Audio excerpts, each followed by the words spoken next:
Hey guys. Dia ancaman teror bom pesawat. Ini harus kita betul-betul sebut sebagai teror. Teror saja sih sebenarnya. Ya Mas Reza, jelas itu teror karena tujuannya menimbulkan ketakutan yang meluas. Apalagi jarak antara teror yang pertama itu hari Selasa 17 Juni dengan teror yang kedua Sabtu itu sangat dekat. Jadi memang tujuan dari pelaku ini menimbulkan ketakutan yang meluas, dan ini juga masuk dalam kriteria teror. Ketakutan yang meluas.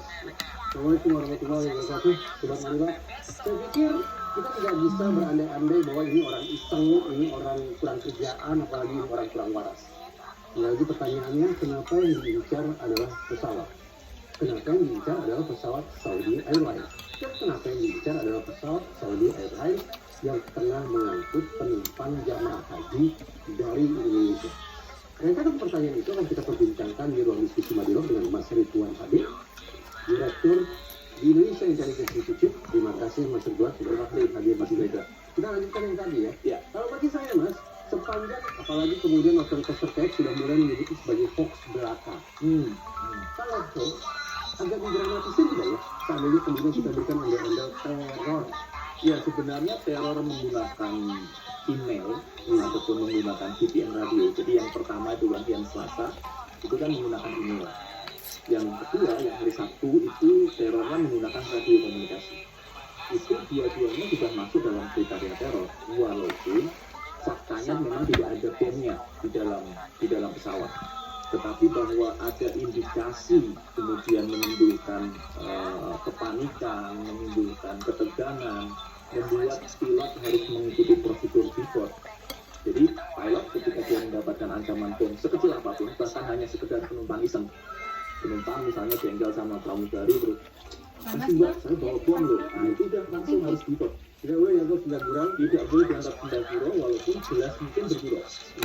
Tidak boleh dalam standar mereka itu harus langsung pendaratan darurat. Jadi kembali ke pertanyaan Bang Reza tadi, apakah ini teror? Ya, masuk dalam kategori teror. Problem yang kedua adalah apakah ini teror yang justified?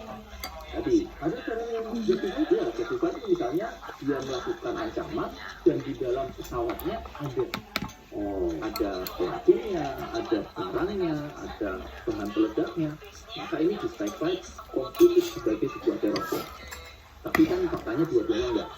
Walaupun mereka didaratkan secara darurat, setelah dicek oleh Densus 88 dan TNI, ternyata tidak ada indikasi apapun baik dari orang pelaku misalnya maupun dari barang-barang bawaan yang ada.